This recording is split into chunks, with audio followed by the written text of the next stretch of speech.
마태복음 6번째 강의 사랑을 드러내는 약속된 수치의 성취라는 제목입니다. 마태복음 2장 19절로 23절 말씀입니다.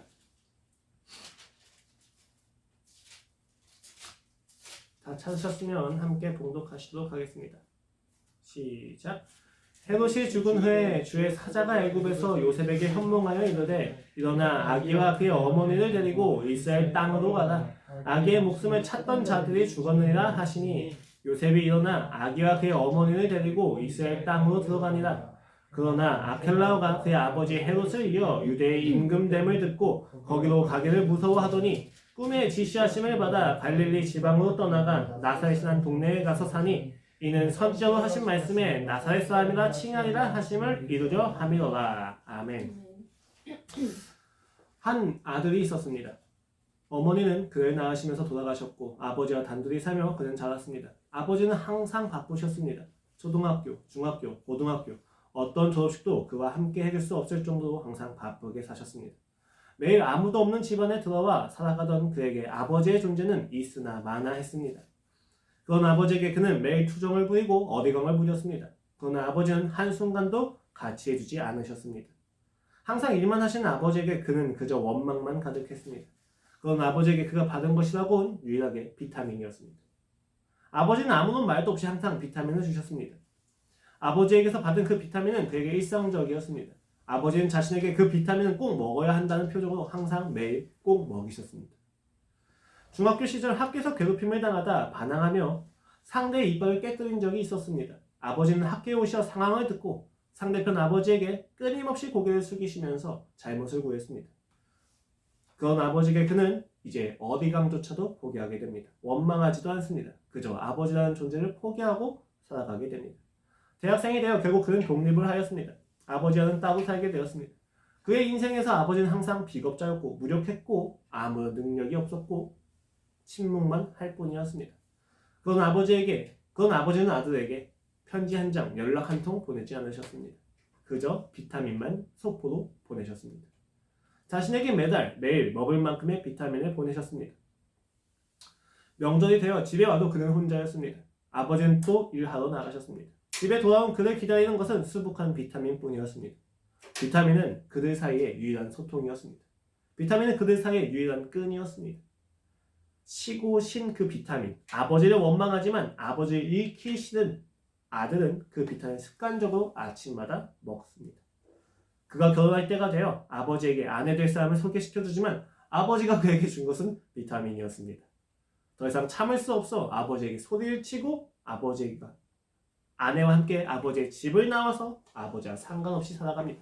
그는 더 이상 비타민을 먹지 않습니다. 여전히 그의 삶은 지속되고 아무런 문제가 없습니다. 그의 삶의 끝에서 아버지는 어떤 존재였을까요?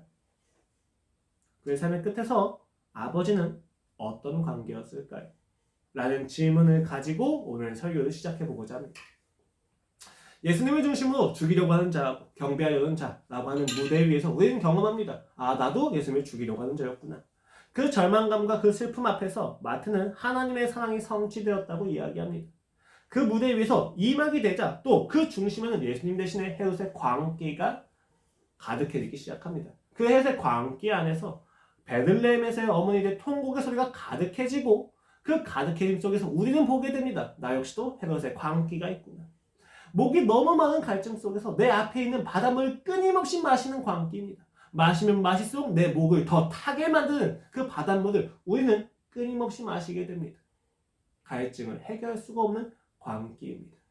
그 광기를 나도 가졌다는 사실에 절망하고 있을 때 마태는 이야기합니다. 그 절망이 생명으로 향하는, 그 절망이 부활을 향하는 성취라는 것에 대해서 이야기해 줍니다. 그렇기 때문에 우리는 우리의 절망을 직면할 수 있습니다. 그리고 산막의 무대는 조금 또 다르게 이어지기 시작합니다. 헤롯의 관계는 오래가지 못했습니다. 결국 그는 죽음을 맞이했습니다. 그리고 나서 요셉에게 천사가 나타나서 이야기합니다. 이제 이스라엘 땅으로 올라가라. 요셉이 올라가는데 이야기 듣습니다. 그 자신의 아들을 죽이려고 했던 헤롯의 아들 아켈라오 헤롯이 또 악정을 행하고 있다는 것을 알게 됩니다. 그 소문을 듣고 요셉은 매우 두려웠습니다. 두려워하는 요셉에게 천사가 나타나서 이야기합니다. 갈릴리 땅으로 가라.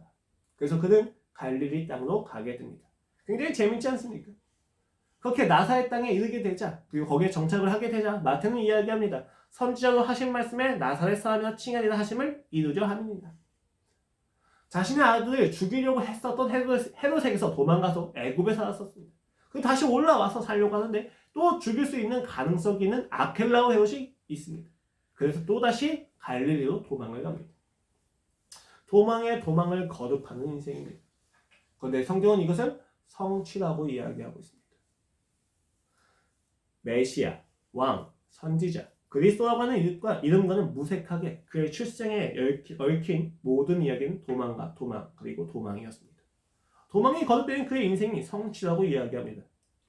그리고 여기서 아무런 설명 없이 마태는 2장의 무대를 끝이 냅니다. 이것이 어떻게 우리한테 은혜가 될 수 있을까? 이것이 어떻게 우리의 삶에서 메시아에 대한 확신이 될 수 있겠냐는 것입니다. 두 가지 질문을 가집니다. 첫 번째는 무대에 대한 것이고 두 번째는 말씀, 성취 자체에 대한 의문입니다. 여러분, 이 무대가 이상하지 않습니까? 1장 18절부터 2장 23절까지 내용은 이 무대의 주제는 제목은 메시아, 왕 대신 예수님입니다. 왕 대신 예수님에 대해서 이야기하기 위해서 1장 18절부터 2장 23절까지 구약의 성취가 인용이 된다는 걸 4번이나 이야기를 하고 그 외에도 그 1장 18절부터 2장의 내용 전체에는 구약에 있는 모든 이야기들 하나하나가 반영이 되어 있습니다. 근데 그 구약을 인용해서 끌어다 써서 한다는 이야기가 고작 예수님의 출생은 거듭되는 도망이 가득했다는 거예요. 심지어 예수님은 아무것도 할 수 없는 아기의 존재였습니다. 그 존재 자체가 계속 도망을 거듭하게 만들고 있다는 것입니다. 왜 그토록 예수님의 출생은 절망스럽습니까? 왜 그토록 예수님의 출생은 비겁하게 느껴집니까? 두 번째 질문은 성취된 예언 자체에 대한 것입니다.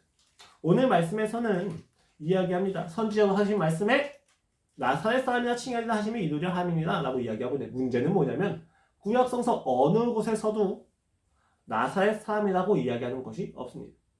메시아가 나사렛 사람이라고 이야기하는 구약성서는 어떤 것도 없습니다. 그런데 지금 마태는 그것을 인용을 하고 있다는 거예요. 마태가 잘못 알고 있던 거 아닙니까? 어떻게 이 말씀이 성경 안에 들어오게 될 수 있었냐는 것입니다. 마태는 어떠한 의도를 가지고 구약에 있지도 않은 말씀을 성취되었다고 이야기하는 것입니까? 이렇게 이 두 가지 질문을 통해서 오늘 저는 이 사실을 이야기하고자 합니다. 비천함과 무능력을 선택하는 것이 어떻게 사랑이 될 수 있습니까? 라는 질문에 대해서 풀어보고자 합니다. 다시 말씀드릴게요.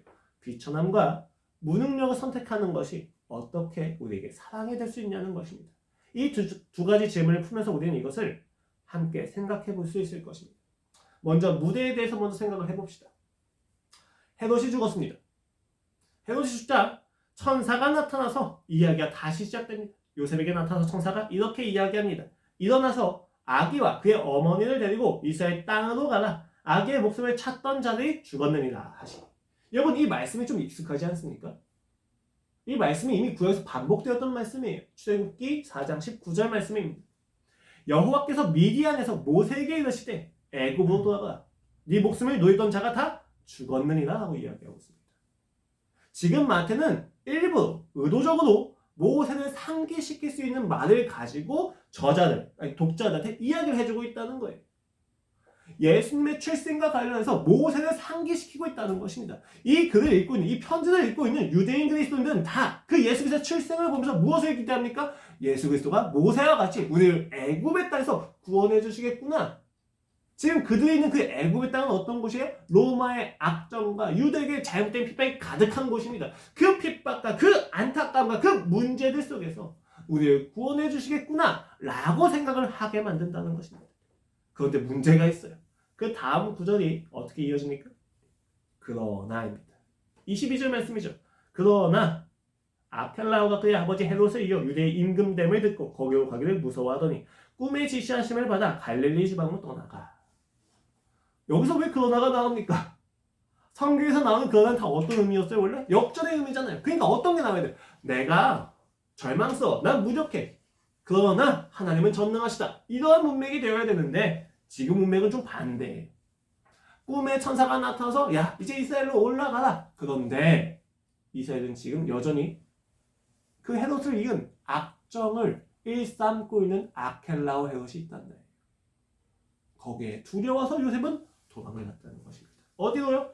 갈릴리로요. 문제는 뭐예요? 꿈에 나타난 천사가 아켈라오를 해결해 주면 되는데 꿈에 나타난 천사는 꿈속에만 있었습니다. 어디로 도망갈지만 이야기해 준다는 거예요. 여러분, 아니 메시아에 대한 증명과 메시아다라는 거에 대해서 확신해 주는 이 구절들 속에서 왜 이토록 침묵이 가득합니까? 왜 이토록 무력감이 가득합니까? 아니 좀 메시아면 능력이 있는 모습이 나타나야 되지 않습니까? 출생 속에서. 근데 출생을 둘러싸서 그의 예수님의 출생을 둘러싼 모든 상황의 이야기는 그리고 거기에 대한 요셉의 모든 반응은 비겁함과 비겁함 그리고 무능력함이었습니다. 이것을 읽으면서 유대교 그리스도인들은 굉장히 당황스러운 거죠.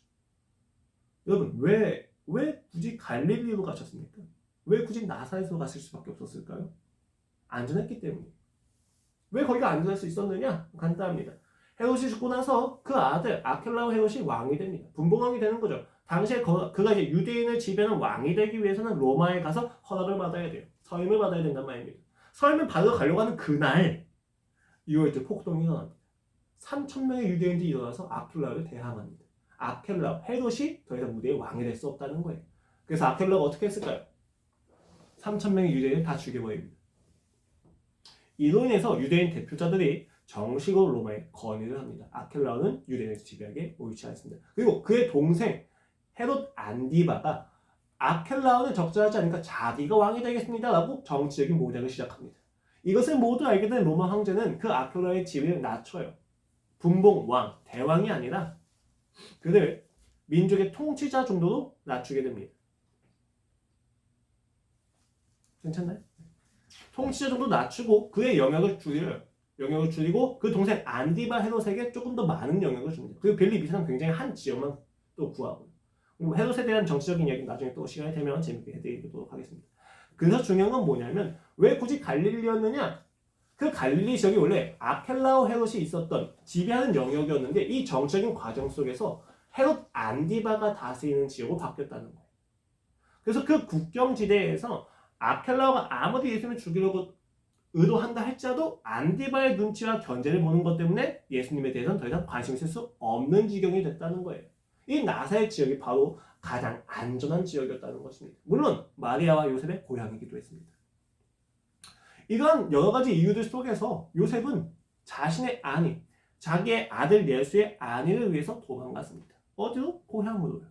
너무 당연한 이야기죠. 그런데 여러분 이 당연한 이야기가 당연하지가 않아요. 왜? 예수님은 메시아잖아요. 왕이잖아요. 놀라우신 분이잖아요.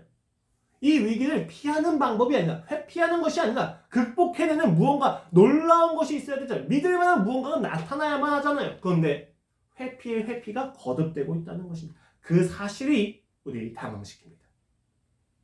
메시아는 우리의 삶에서 극복해주는 존재가 되어야 되는데 메시아가 끊임없이 우리의 삶에서 도망간다는 거예요. 유대교에서 기독교로 독립되어져 가는 과정에서 유대인 그리스도인들이 원하던 믿고 싶어하던 예수 그리스도의 모습은 이런 모습이 아니었단 말입니다.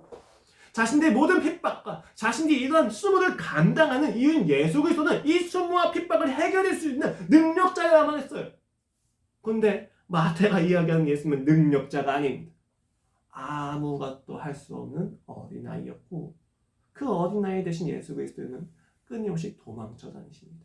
이것은 마태복음 돼서 나중에 이어지는 이야기들 속에서도 마찬가지로 나타납니다. 유대인들은 당황스러운 거죠.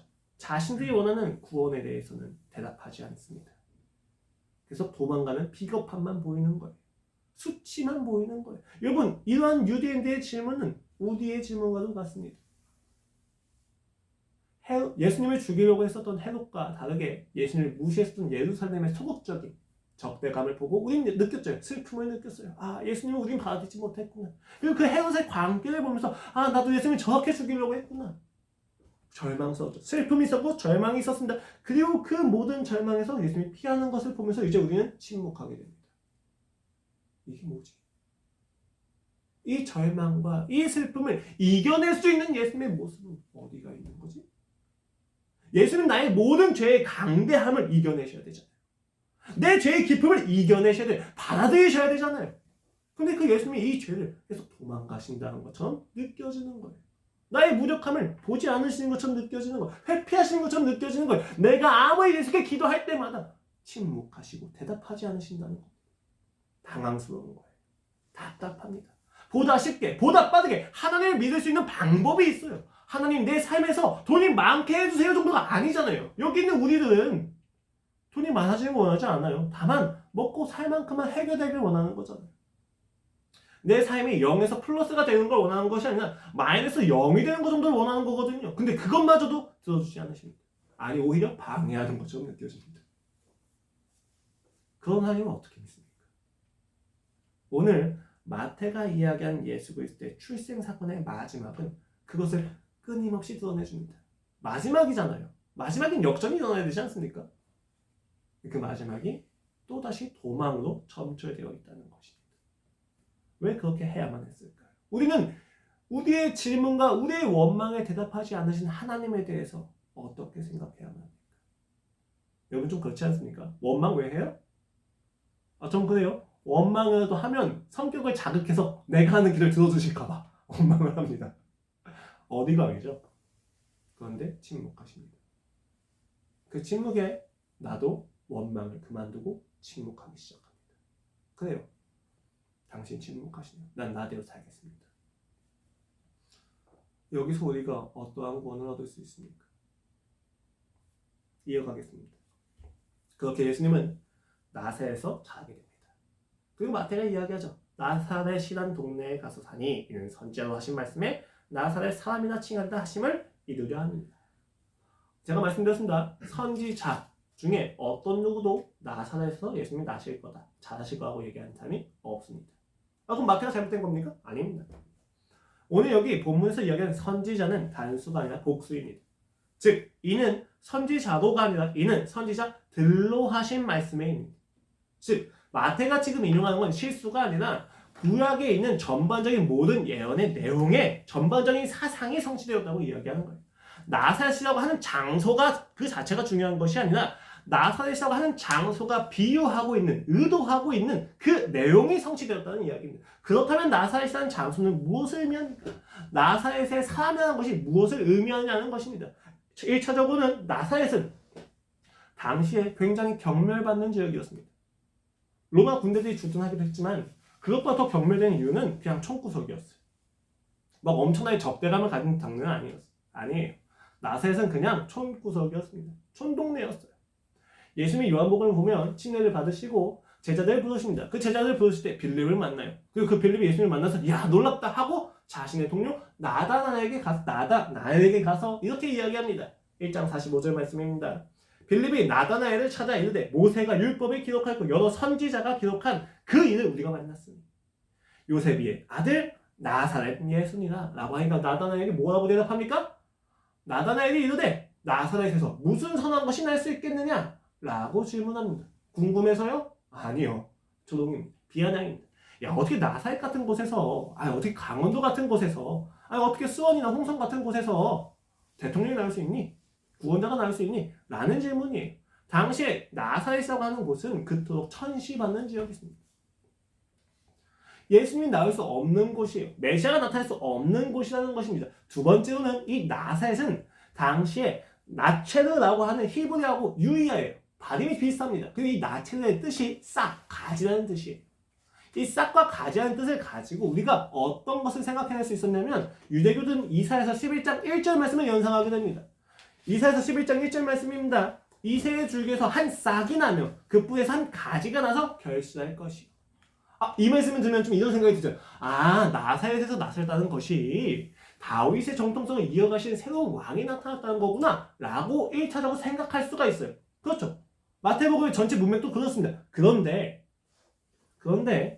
이사야서는 다윗의 줄기라고 얘기하지 않아요. 이새의 줄기라고 이야기합니다. 왜요? 이새는 왕으로서 기대되는 자가 아니었기 때문에. 왜 굳이 이새의 줄기였느냐? 간단합니다. 경멸과 모멸과 수치의 표현이었습니다. 무슨 이야기냐? 메시아가 나타날 수 있는 정통성이하고 왕이 나타날 수 있는 족보하고는 생각될 수 없는 곳에서 싹이 났다는 거예요. 여러분 그루터기가 뭡니까? 거대한 나무가 있는데 그 거대한 나무를 자르고 나서 남은 밑둥이 그루터기예요. 이 그루터기에서 싹이 났습니다. 이 그루터기에서 싹이 났다는 것은 무슨 이야기예요? 생명이 났구나가 아니에요. 생명이 났구나 전에 거대한 나무의 영광이 삭제되었구나예요. 어느 누구도 그 이후에 영광을 기대할 수 없는 곳에서 싹이 났다는 거예요. 죽음에서 꽃이 피었다는 것을 이렇게 이야기한다는 것입니다. 어떤 유대인들도 어떤 누구도 예수님이 이러한 정통성과 이러한 방식으로 나타날 것이라고는 이야기할 수 없었다는 거예요. 나사렛 사람이라고 칭함을 받는 것이 이루어졌다. 무슨 의미입니까? 나사렛이라는 장소에서 그가 자라나셨다가 아니에요. 결코 메시아로서는 기대할 수 없는 장소에서 그가 나셨다는 것을 의미한다는 것입니다. 조금 더 심화적으로 이야기하면 우리가 기대하는 메시아의 모습과는 다르다라고 하는 구약의 예언들이 성취되었다는 것입니다. 이사야서 53장 3절 말씀입니다. 그는 멸시를 받아 사람들에게 버림받으며 간고를 많이 겪었으며 질고를 하는 자라 마치 사람들이 그에서 얼굴을 가리는 것 같이 멸시를 당하였고 우리도 그를 귀히 여기지 아니하였도다. 이사야서 52장 말씀입니다. 전에는 그의 모양이 타인보다 상하고 그의 모습이 사람들보다 상하였으므로 많은 사람이 그에 대하여 놀랐거니와 스가랴서 시편 구약의 많은 구절에서 메시아에 대해서 예언을 할 때 빛이 나고 영광이고 능력이 가득하다가 아니라 멸시받는 존재고 수치를 당하는 존재며 능력이 없는 존재라고 이야기한다는 것입니다.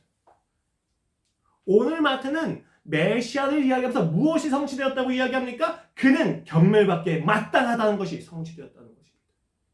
수치당하는 것이 마땅한 것이 성취되었다고 이야기하는 것입니다. 마태가 이야기하는 구원을 가져다주는 메시아의 모습은 경멸받고 수치받고 무시당하며 죽임당하는 존재였습니다. 유대인들 상황에선 매우 불만이 많습니다. 자신을 죽이려고 위협하는 모든 외세의 세력들을 무너뜨려줘야 하는 예수 그리스도의 모습이 오히려 경멸받는 모습이었다는 것입니다. 그에겐 충격이었던 것입니다. 우리가 바라는 구원이 아닙니다. 그가 세우시는 나라는 유대인이 원하는 나라가 아니었다는 것입니다. 그가 주시는 구원은 우리가 원하는 구원일 수 없다는 것입니다. 경제적으로, 사회적으로, 자신의 관점에서 이루어지는 구원이 아니라는 것을 의미합니다. 전혀 다른 구원. 오히려 구원을 받으면 무시를 당하고 오히려 구원을 받으면 수치를 당하고 오히려 구원을 받으면 경멸을 받을 수밖에 없는 그리스도의 인생이 있다는 것입니다. 이게 어떻게 구원입니까? 이게 어떻게 구원이 될 수 있습니까? 지금 그 구원이 궁금하지 않으신다면 정상이에요. 어떤 누구도 그런 구원을 원하지는 않습니다. 왜 마태는 수치와 멸시를 성취하는 것이 진정한 메시아의 모습이라고 이야기했을까요? 여러분이 아무리 신묘한 체험을 했다, 경제적으로 풍요롭다, 권력과 명예가 따라온다, 방언을 하고 귀신의 쪽을 예언하는 능력이 있다 라고 해서 구원을 받았다고 증거할 수 없습니다. 왜? 성경에서 이야기하는 구원의 증거는 능력도, 인정도, 병에도, 부와 명예도 그리고 어떤 인정도 아니기 때문입니다. 성경에서 이야기하는 구원의 첫 번째 조건은 수치입니다. 그 구원을 가져다 준 메시아의 존재가 첫 번째로 수치로 시작했기 때문입니다. 하나님께서 우리에게 그러면 주려고 하시는 구원은 무엇입니까? 만약 오늘 설교가 여기서 딱 끝났다면 우리는 여기서 예배드리는 이유가 없어요. 수치만 가득한 것이 어떻게 우리의 찬양의 제목이 될 수 있습니까? 중요한 건 하나님이 그렇다면 주려고 하시는 구원의 내용이 뭐냐는 거예요. 그 내용이 얼마큼 가치가 있기 때문에 우리에게 좀 그런 것들을 신경 쓰지 않을 수 있는 능력이 있지 않겠습니까? 하나님이 주려고 하는 구원의 중심은 무엇입니까? 그 수치가 약속되었다는 것입니다. 아유, 미쳐버리겠어요. 그렇죠? 수치가 약속됐다는 사실이 난 무슨 상관입니까?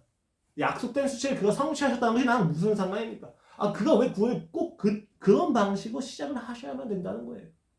위대한 약속이 아니라 멸시, 약속되어져 있던, 예언되어져 왔던 멸시가 성취되었다는 사실, 왜 그토록 기독교의 역사 속에서 중요하고 구원의 역사 속에서 중요합니까? 라고 하지만 여러분 기독교의 역사를 쭉 보십시오.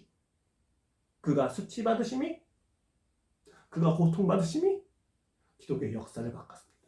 세상의 역사를 바꿨습니다. 여러분, 교회 안에서 사람들이 왜 그토록 눈물 흘리며, 왜 그토록 감격하고, 왜 그토록 찬양을 합니까? 그가 죽으셨다는 사실 때문입니다. 그가 수치를 당하셨다는 사실 때문입니다. 그 예언의 성취가 많은 사람들의 눈물 흘리게 하고 그 마음을 변하게 하고 예수 그리스도의 주인 삼게 했다는 것입니다. 불안이 가득하고 평안이 없는 그의 인생 속에, 심리적인 압박이 가득한 인생 속에 예수 그리스도가 나를 대신하여 그 수치를 당하셨다는 이야기를 들었을 때 그들의 마음에 평안이 가득해집니다. 아니 그 수치가 성취된 것이 나랑 무슨 상관이기 때문에, 그것이 약속이란 것이 무슨 상관이기에 내 마음에 평안이 가득합니까? 약속된 수치를 당하셨다는 그 이야기가, 그 수치는 나를 위한 것이었다는 것을 이야기하기 때문입니다. 여러분, 그리스도인은 결코 수치 자체나 모멸 자체나 경멸 자체를 즐거워하지 않습니다. 기억하십시오. 그리스도인은 낮아지는 것 자체나 괴롭힘을 당하는 것 자체를 좋아하는 마조이스트가 아닙니다. 그리스도인들이 수치 앞에서 감격하는 이유는 그 수치가 나를 위한 그리스도의 사랑이었다는 것을 알기 때문입니다. 2000년 전에 한 사람이 수치를 당한 사실이 2000년 후에 나와 연관된 유일한 한 가지 방법은 그 수치가 약속되었다는 사실입니다. 약속되어 있던 수치가 성취된 것이 바로 나에 대해서 그가 하셨던 약속을 이루시는 방법이었구나 라고 했었을 때 그 수치는 나를 위한 것이다 라는 것이 확인됩니다. 그렇게 확인될 때 인간은 사랑을 경험합니다. 약속이었습니다. 아담과 하와가 범죄한 이후에 하나님께서 그들에게 하셨던 약속, 모세에게, 아브라함에게, 이삭과 야곱에게, 끊임없이 많은 선지자들에게 하셨던 그의 약속, 내가 너희를 나의 백성으로 삼겠다, 내가 너희를 나의 자녀로 삼겠다, 내가 너희를 사랑하겠다, 내가 너희를 반드시 행복하게 만들겠다 라고 하셨던 하나님의 약속이 그의 수치를 통해서 이루어지고 있었다는 것입니다. 무능함과 비천 그 자체가 약속이 아니에요. 고통을 자처하고 가난하게 살며 규모를 꾸리지 않고 윤리적으로 도덕적으로 절제하며 살아가는 것이 그리스도의 모습은 아닙니다. 그리고 그 자체가 우리를 감격시키지 않습니다. 다만 그 수치를 그가 이루셨다는 점에서 우리는 예수 그리스도께서 우리를 향해서 하셨던 약속을 이루기 위해서 얼마나 우리를 사랑하셨는지를 보여주는 정도이긴 합니다. 약속을 이루려고 하는데 수치가 없어요. 그럼 우리는 그 약속을 지켰을 때 그런가 보다 할 수 있어요. 근데 그 약속을 이루기에는 힘든 조건들이 계속 나타날수록 우리는 그 조건을 보고 그 약속을 이루려고 하는 사람이 얼마나 나를 사랑하는지, 그 사람이 이 약속을 얼마나 중요하게 여기는지를 알 수가 있어요. 예를 들면 엄마가 아들이 약속한데, 야 네가 이렇게 하면 내가 너한테 돈을 줄게 라고 했어요. 근데 돈을 줄게 라는 약속의 내용이 좀 더 고급화되는 거예요. 내가 집을 줄게, 차를 줄게, 내가 너의 인생의 모든 주식 투자를 다 해줄게, 심지어 무슨 약속까지 하니까 내가 너의 모든 아픔을 해결해 줄게 라고 했었을 때 엄마의 입장에서 아들의 모든 아픔과 문제를 해결해 줄 수 없단 말이에요. 근데 그것을 약속을 해놓고 실제로 그 약속을 지켜나가요. 그럼 그 아들은 무엇을 느낍니까? 엄마가 진짜 이 약속을 지키기 힘든데도 불구하고 이 약속을 지켜나가는 이유는 뭐지? 이 약속을 정말 진지하게 생각하고 있구나. 약속을 지키기 힘든 상황에서 약속을 지키지 않을 수 있는 선택권이 우리한테 있단 말이에요. 근데 그럼에도 불구하고 그 약속을 끊임없이 지켜나간다는 것은 그 사람이 이 약속에 대해서 얼만큼 진지하게 생각하고 있는지에 대해서 생각을 해볼 수 있다는 것입니다. 하나님이 우리한테 하신 약속이 그렇게 가볍지 않다는 것을 우리는 그의 수치와 고통을 통해서만 확인할 수 있습니다. 우리는 생각해요. 하나님 딱 하시면 약속이 이루어지면 되지. 근데 하나님은 그렇게 하지 않으십니다. 왜요? 약속에 담겨져 있는 진정성과 진심과 사랑과 그 사랑의 깊이가 얼마나 깊은지를 반드시 보여줘야 되기 때문에 예수 그리스도의 고통과 침묵 속에서 우리는 무엇을 봅니까? 하나님이 이 약속을 얼마나 중요하게 여기는지를 보게 됩니다. 나도 잊고 살고 있었던 약속을 그가 기억하시어 이루고 계셨다는 것입니다. 물론 예수님 당시, 예수님이 고통받고 괴로워하고 있는 당시에는 아무도 몰랐어요. 그 괴로움과 수치가 나하고 상관이 있다는 것을. 근데 예수 그리스도가 부활하고 나서 마태가 보았을 때 그 수치와 그 괴로움이 다시 해석이 되는 거예요. 그는 부활하신 걸 보니까 신이에요. 신이 굳이 내려와서 이 땅에서 왜 그렇게 수치를 당하는 거지? 라고 했었을 때 이유가 하나밖에 없다는 것입니다. 그 약속을 이루기 위해서, 그 약속의 결과를 나한테 주기 위해서 그는 그토록 수치와 고통을 감내하셨구나. 그 앞에서 이야기합니다. 도대체 내가 무엇이다 이렇게까지 약속을 지키십니까? 나도 잊고 살아왔던 그 약속을 왜 그렇게 이루십니까? 내가 원하는 다른 것은 하나도 지켜주지 않으시면서 그가 약속했던 그 내용을 이루십니다. 왜 그랬을까요? 그 질문 앞에서 우리는 기억합니다. 그 질문 앞에서 우리는 듣습니다. 나는 너를 사랑하니까. 그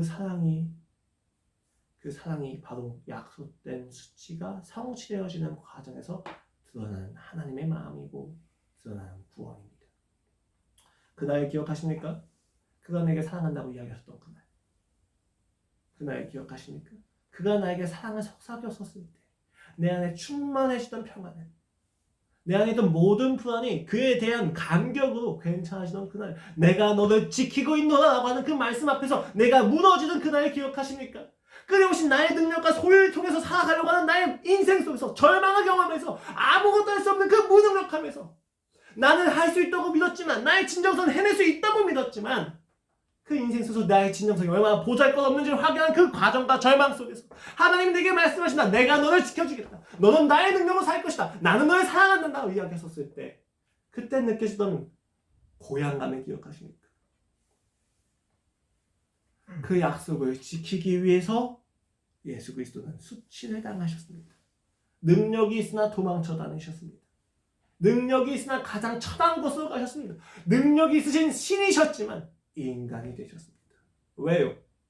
왜 그는 인간이 되셔야만 했습니까? 많은 신학적인 이유가 있지만 여러분 그 본질은 하나입니다. 그가 나를 사랑하셨기 때문입니다. 인간은 악해서 그가 수치를 당하는 모습으로만 사랑을 확인합니다.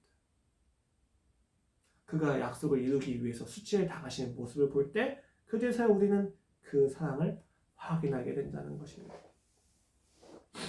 그가 내 죄와 내 원망과 나의 포기를 무시하신 게 아니었구나. 오히려 그 앞에서 모든 것을 감당하시면서 나를 사랑해 오셨던 거구나. 그 수치가 진정한 구원이었구나 라고 우리는 이해하게 됩니다. 그렇게 되면 여러분 구원은 성격이 달라져요. 구원은 끝이 아니라 시작이 됩니다. 왜요? 구원은 단순히 내가 가지고 있는 모든 고통에서 벗어나는 상태가 아니라 구원은 내가 인식하지 못하고 있었던 그의 약속에서 약속이 회복되어서 그 약속에 참여자로 살게 되는 시작이 된다는 거예요. 구원은 하나의 시작으로 변하는 것입니다. 왜요? 끊어진 약속이 이어졌다는 것이거든요. 어떻게 그 약속이 이어졌습니까? 나는 그 약속을 잊고 살아갔지만 그는 그 약속을 기억하는 아픔 속에서 이어졌다는 것입니다. 두 남녀가 사랑을 합니다. 근데 여자가 그 사랑을 잊고 살아갑니다. 그러나 남자는 그 사랑을 기억하고 살아갑니다. 누가 아플까요? 누가 괴로울까요? 여자는 마음껏 남자를 만나고 살고 남자는 그 여자만을 기대하며 살아갑니다.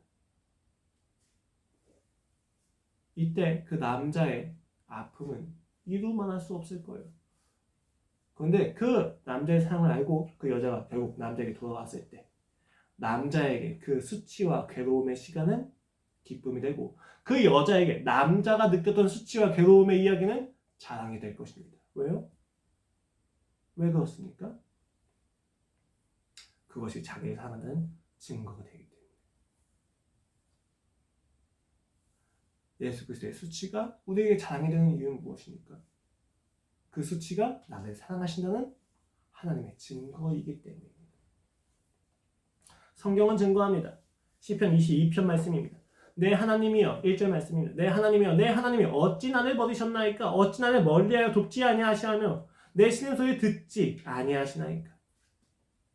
다윗이 사울에게 쫓겨다니면서 가졌던 그 마음과 원통함을 쓰는 시편의 말씀입니다. 계속 이어가 볼까요? 나는 벌레요 사함이 아니다. 사함의 비방거리요 백성의 조롱거리니이다. 나를 보는 자는 다 나를 비웃으며 입술 비죽거리며 머리를 흔들며 말하되 그가 여호와께 의탁하니 구원하실 걸 그를 기뻐하시니 건지실 걸 하나이다. 내 겉옷을 나누며 속옷을 제비 뽑나이다. 마태복음은 이렇게 이야기합니다. 그들이 예수의 십자가에 못 박은 후에 그 옷을 제비 뽑아 나누고 지나가는 자들은 자기 머리를 흔들며 예수를 모욕하게 이르되 성전을 헐고 사례 짓는 자여 네가 만일 하나님의 아들이거든 자기를 구원하고 십자가에서 내려오라 하며 제90쯤에 예수께서 크게 소리질러 이르시되 엘리 엘리 라마 사박다니 하시니 이는 곧 나의 하나님 어찌하여 나를 버리셨나이까 하는 뜻이다. 시편에서 했던 다윗의 고백이 예수 그리스도가 그대로 인용되십니다. 마태는 그것을 그대로 인용하면서 예수 그리스도의 아픔과 고통과 수치가 성취되었다고 이야기합니다. 그리고 놀랍게도 시편 22편 23절 이후에서는 이렇게 이야기합니다. 이건 27절 말씀입니다. 땅의 모든 끝이 여호와를 기억하고 돌아오면 모든 나라의 모든 족속이 주의 앞에 예배하리니 나라는 여호와의 것이요 여호와는 모든 나라의 주제이십니다. 그의 모든 원통과 비난과 한탄은 바뀌어서 하나님만이 모든 나라의 주제다라는 고백이 시작이 됩니다. 유대인의 하나님이 아니라 모든 나라의 하나님이다라는 고언의 고백이 시작이 되고 마태는 그 28장 끝에서 이렇게 이야기합니다. 예수께서 나와 말씀하여 이르시되 하늘과 땅의 모든 것을 내게 주셨으니 그러면 너희는 가서 모든 민족을 제자로 삼아 아버지와 아들과 성령의 이름으로 신령을 베풀고 내가 너희의 분반 모든 것을 가르쳐 지키라. 볼지어다 내가 세상 끝날까지 너희와 항상 함께 있으리라 하십니다. 구약에서 다윗이 시편 22편에서 인용했던 모든 고통과 모든 승리가 마태복음에서 이루어지고 있다는 것입니다. 왜요? 왜 마태가 굳이 그것을 인용하면서 메시아가 왜 굳이 고통을 당해야 되는지, 왜 메시아가 그토록 수치를 당해야 되는지에 대해서 이야기하십니까?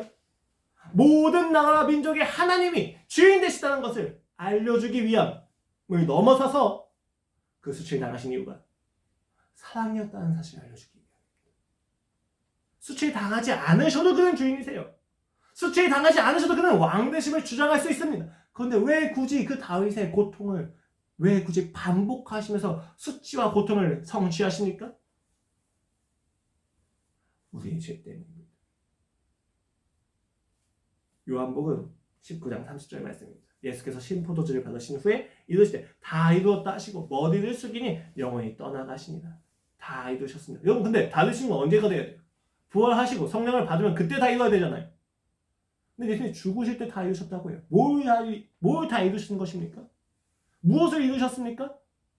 예수님이 이루신 것은 우리 죄에 대한 모든 속죄를 이루셨다는 것입니다. 우리가 죄를 지은 결과에 대해서 그가 다 대신 받으셨다는 대속을 다 이루셨다는 것입니다. 그가 받을 모든 수치가 끝났다는 것입니다. 그가 받을 모든 고통이 끝났다는 것입니다. 왜 그가 고통을 받고 수치를 당하며 모멸을 당하셔야만 했습니까? 우리의 죄를 대속하기 위함입니다.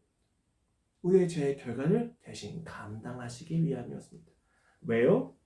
그 이유가 사랑이라고 성경은 이야기하고 있습니다. 이 사실이 너무 당연하게 여겨질 것을 너무 잘 압니다. 교회에서 자라오시면서 이 사실에 대해서 끊임없이 반복해서 몇 번을 들었는지 모를 정도로 들으셨다는 사실 알고 있습니다. 그러나 여러분, 이 사실이 진짜 구원의 내용이라는 것을 여러분이 반드시 항복하셔야만 합니다. 왜 항복해야만 할까요? 조금 더 이야기를 해보도록 하겠습니다. 마태는 서론에서 예수 그리스도가 다윗의 왕조에 따른 새로운 나라의 왕이심을 선포합니다. 그 왕 대신 예수 그리스도의 출생에 엮여서 구약의 성취를 1장 18절부터 2장 23절까지 4가지 사건을 중심으로 이야기합니다. 1장 18절에서 25절까지는 예수 그리스도의 동정녀 탄생을 통해서 임마누엘이 성취되었다라는 이야기를 시작으로 2장에서 무대를 세워서 3가지의 말씀이 또 이루어집니다. 그는 아무것도 하지 않고 태어나기만 했지만 그 상태에서 일어난 그를 둘러싼 모든 이야기는 말씀의 성취였다고 그는 이야기합니다. 왜? 그의 존재만 가지고도 구약은 성취되었기 때문입니다. 임마누엘이 성취되면서 우리는 약속된 사랑 안에서는 두려움이 사신다는 것을 배웠습니다. 그리고 그 무대 위에서 많은 슬픔이 있었을 때 호세아가 이야기했던 애굽에서 그가 우리를 구원해내셨다, 그 아들을 불러내셨다는 그 성실을 보면서 그 사랑이 얼마나 인격적인지를 보았습니다. 그리고 헤롯의 광기가 예수님의 자리에 대체하면서 라마에서 울린 어머니들의 그 고통 소리, 통곡 소리가 성취될 때 우리는 고통도 개의치 않는 사랑의 최후 승리를 엿보았습니다. 그리고 오늘 그가 나사렛 사람이라 칭하리라 라는 것이 성취되는 과정 속에서 그가 결코 우리가 기대하는 메시아의 모습이 아니라 우리가 기대하지 않는 메시아의 모습, 수치와 고통과 멸시를 성취하신 이유가, 그리고 그것을 성취하신 모습 속에서 우리가 보는 것은 하나님께서 우리를 사랑하신 집념과 열심이었습니다. 그가 이루시겠다 했던 그 약속에 대해서 그가 어떠한 마음을 가지고, 어떠한 진정성을 가지고, 그가 어떠한 열심을 가지고 그 사랑을 이루어내신지를 보았다는 것입니다. 만약 수치와 고통이 없었더라면 그 사랑이 가볍게 느껴졌을 겁니다. 당연히 하실 수 있는 능력이 있으니까 했겠지. 그러나 그 수치와 모멸과 멸시, 그 고통을 보면서 우리는 경험합니다. 왜 굳이 이렇게까지? 아니, 이렇게까지 이 약속을 지키셔야만 합니까? 이렇게까지 나를 향하신 하나님의 약속이 지켜져야만 합니까? 라고 할 때 하나님은 대답하십니다. 이렇게까지 지켜져야만 합니다. 왜? 내가 너를 그만큼 사랑하기 때문에. 여러분, 인간은 사랑한다는 말 자체만 가지고 사랑을 확신할 수 없습니다. 그 사랑에 따라서 그 사랑을 위해서 그가 무엇을 포기하는지를 볼 때 인간은 비로소 사랑을 또 확신합니다. 우리가 부모가 돼서 자녀한테 사랑해 라고 했을 때 자녀가 사랑을 받아들일까요? 아니요. 언제 그 자녀가 그 사랑을 경험합니까? 부모님이 사랑을 하는 것 때문에 얼만큼 고통스러운지를 알면 그제서야 그 사랑을 받아야 됩니다. 인간이 참 악하다니까요. 그 고통을 보일 때만 비로소 그 고통이 자기에게 비롯된 것을 볼 때 비로소 사랑을 경험한다는 거예요. 그냥 믿으면 참 좋을 텐데 그게 안 된다는 것입니다. 하나님도 그 사실을 아시기 때문에 그 고통과 수치와 멸시가 성취되는 것을 통해서 그가 얼마나 우리를 사랑하시는지 끊임없이 보여주신다는 것입니다. 그런데 문제는 우리에게 그 사랑은 필요가 없다는 것입니다. 우리는 그 문제의 사랑을 가볍게 여긴다는 것입니다. 우리는 그것보다 그가 내가 원하는 문제를 해결해 주는 것을 원한다는 것입니다. 광기죠. 광기입니다. 목마를 것을 알면서 소금을 마실 수밖에 없는 광기입니다. 주여, 내게 이것이 있다면 나는 오히려 예수님을 사랑할 수 있습니다. 내게 이것이 해결된다면 나는 오히려 하나님을 믿을 수 있습니다. 라고 주장하는 우리의 광기입니다. 이것은 분명히 죄입니다. 그러나 여러분, 저는 여러분에게 이 죄를 이야기하면서 회개하라 라는 정도에서 끝나고 싶지 않습니다. 너무 당연한 거죠. 그렇지 않습니까? 어떻게 우리가 하나님을 사랑할 수 있습니까? 우리는 세상을 사랑하는 것으로 태어났습니다. 그래서 어떻게 하나님을 사랑하지 못하는 것 자체를 가지고 우리가 그렇게 한탄할 수 있고 회개해야만 합니까? 그 자체가 억압이죠. 기도합니다. 침묵하십니다. 통곡합니다. 침묵하십니다. 부르짖습니다. 침묵하십니다. 원망합니다. 그러나 침묵하십니다. 그 침묵 앞에서 우리는 하나님을 포기하고 내 뜻대로 살겠습니다 하고 나가서 살아갑니다. 나가서 살아가는데 내 뜻대로 되는 게 없습니다. 성경을 보고 또 교회에서 얘기하는 걸 들어보니 내 뜻대로 되는 게 없는 건 하나님의 사랑이다 라고 얘기합니다. 그런 사랑 필요 없습니다. 그런 사랑 주지 마십시오 라고 기도합니다. 그런데 내 뜻도 안 되고 하나님의 뜻도 안 되는 것과 같은 그 상황에서 우리 모두 절망하고 조용히 침묵을 시킵니다. 지금 마태가 무대를 세운 그 앞에서는 침묵이 가득합니다. 적막감이 흐릅니다. 다 포기했습니다. 그런데 그 조용함 속에서 아주 조용히 십자가의 절망과 십자가의 고통이 내게 다가옵니다. 내가 상황과 하나님과 나 자신에게 절망했을 때, 사실 정확히 이야기하면 내가 원하는 하나님에 대해서 우리가 절망했었을 때 아주 조용히 십자가에서의 신음소리와 고통이 내게 다가옵니다. 그 고통 속에서 그 십자가에 담긴 수치와 고통, 그 억울함 속에서 우리는 그 억울함이, 그 고통이, 그 수치가 나를 위한 것이었다는 것을 약속을 통해서 알게 됩니다. 그때 우리는 힘을 얻게 된다는 것입니다. 한 아버지가 있었습니다. 그 한 여자를 깊이 사랑해서 결혼을 했는데 그 여자가 아이를 낳는데 그 여자가 죽습니다. 그 여자가 이야기합니다. 제발 우리의 아이는 행복했으면 좋겠다. 남자가 약속합니다. 행복하게 하겠다고. 남자는 그 아이를 홀로 기를 수밖에 없는 처지가 되었습니다. 그런데 그 아이에겐 희귀병이 있었고 성대가 없었습니다. 그래서 그 남자는 자신의 성대를 그 아이에게 주기를 결정합니다. 그 아이의 희귀병을 하루하루 연명해낼 수 있는 유일한 약을 사기 위해서 평생을 노예처럼 살기를 결심합니다. 남자는 아이를 기르면서 아이와 함께 할 수 있는 시간이 많지 않았습니다. 나가서 매일매일 돈을 벌어서 약을 사야만 했기 때문입니다. 남자는 말을 할 수 없었습니다. 자신의 성대를 아이에게 주었기 때문입니다. 그러나 남자는 자신의 성대를 떼기 전에 그 아이에게 약속합니다. 사랑한다. 내겐 너가 전부다. 난 네가 반드시 행복하게 할 것 같다.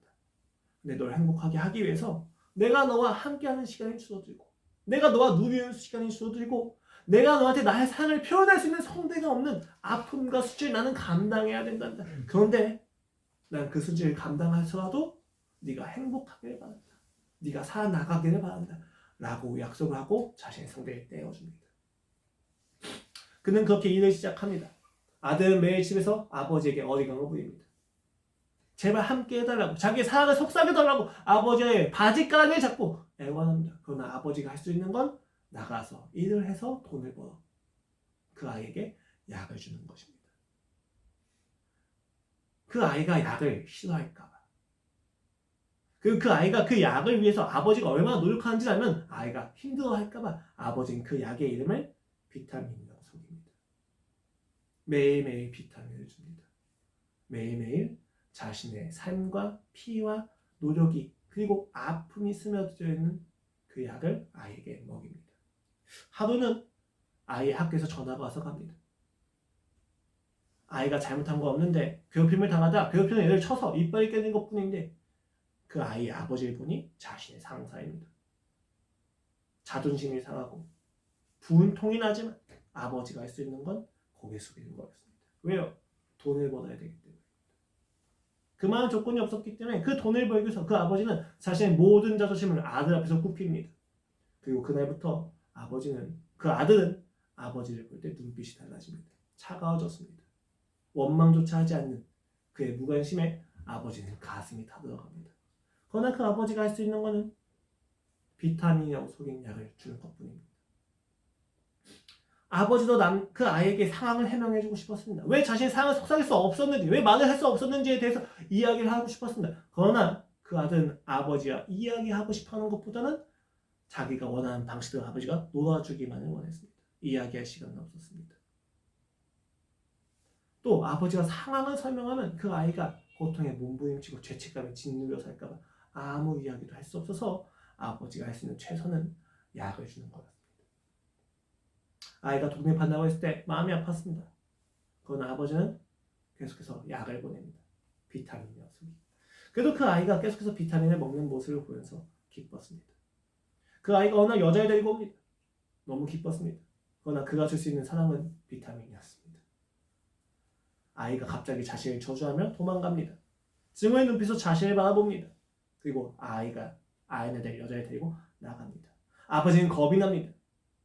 아이가 자신을 저주한 사실 자체에 대해서 아파서 겁이 나는 것이 아니라 아이가 자기를 떠나서 비타민을 먹지 않게 되면 그 약을 먹지 않게 되면 죽을까봐 겁이 나서 그 아내 된 여자에게 따로 연락을 해서 상황을 설명해 줍니다.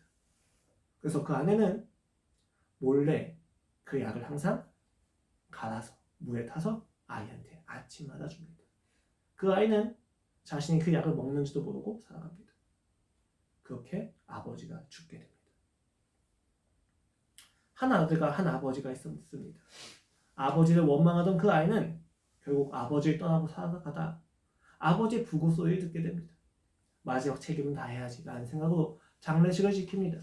장례식을 다 지키고 나서 그 아버지의 집에 들어가서 모든 살림을 정리하는데 그 방 한가득 자기가 맨날 먹었던 비타민이 가득합니다.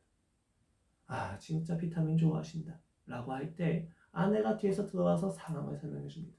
왜 그토록 함께 할 수 없었는지, 왜 그토록 말을 하실 수 없었는지, 왜 그토록 약을 주실 수밖에 없고 강요할 수밖에 없었는지, 그 모든 비밀을 듣고 그 약을 다시 보는데 아이의 눈에는 눈물이 가득해집니다. 자기에게 받았던 모든 원망과 억울함과 해명할 수 있는 그 모든 기회를 감당하시면서까지 주셨던 그 약을 보게 됩니다. 그리고 그 죽음 끝에서도 자신의 미래를 위해서, 생명을 위해서 그 약을 사두었던 아버지의 사랑을 그래서야 보게 됩니다.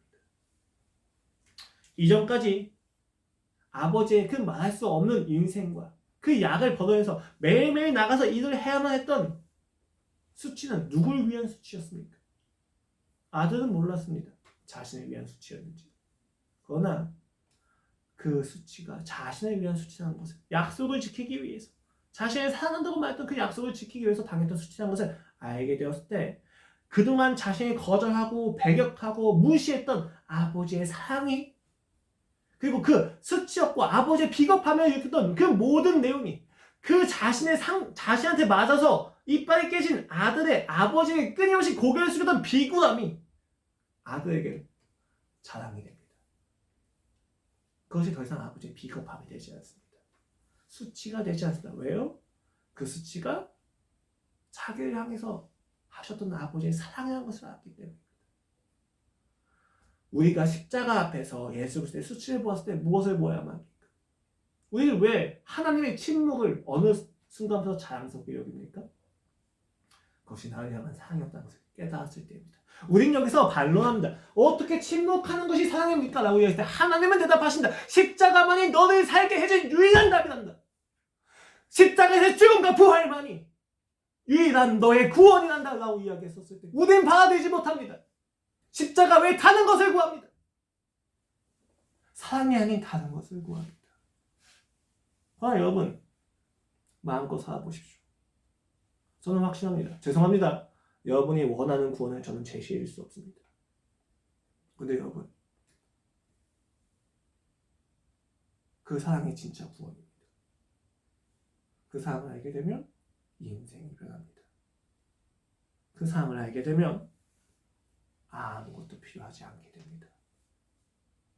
그 사랑을 알게 되면 나도 그 길을 가게 됩니다.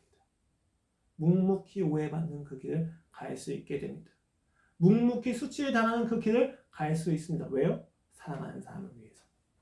우리는 생각해, 그 수치와 억압이 얼마나 아픈데 그 길을 가게 돼야 돼. 그건 억압이잖아. 여러분, 사랑을 모르기 때문에 하시는 이야기예요. 사랑하면 갈 수 있습니다. 사랑하면 그 수치가 자랑이 됩니다. 물론 수치 당하지 않고 사랑하면 좋겠죠. 근데 그런 세상은 없습니다. 세상을 넘어가서도 여러분 그 사람은 항상 수치를 동반합니다.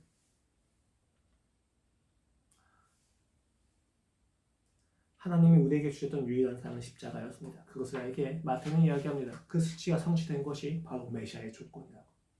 메시아의 조건은 사랑이었습니다. 나의 죄를 무시하는 사랑이 아니라 나의 죄를 대신 감당할 정도까지 하시는 사랑이었습니다. 그 십자가가 여러분에게 수치입니까? 나의 아버지가 고개를 숙이고 무릎을 꿇는 모습이 여전히 비굴함으로 남아 계십니까? 제게는 그 아버지의 비굴함이 자랑스럽습니다. 제겐 그 아버지의 십자가가 자랑스럽습니다. 그 십자가 앞에 갈 때마다 십자가는 저한테 이야기합니다. 너는 내게 전부란다. 여러분의 삶에서 예수 그리스도의 십자가가 수치가 아니기를 원합니다. 예수 그리스도의 십자가는 무능력이 아닙니다. 예수 그리스도의 십자가는 비겁함이 아닙니다. 예수 그리스도의 십자가는 그가 나를 사랑하신 증거입니다. 그때 우리는 자랑할 수 있는 겁니다.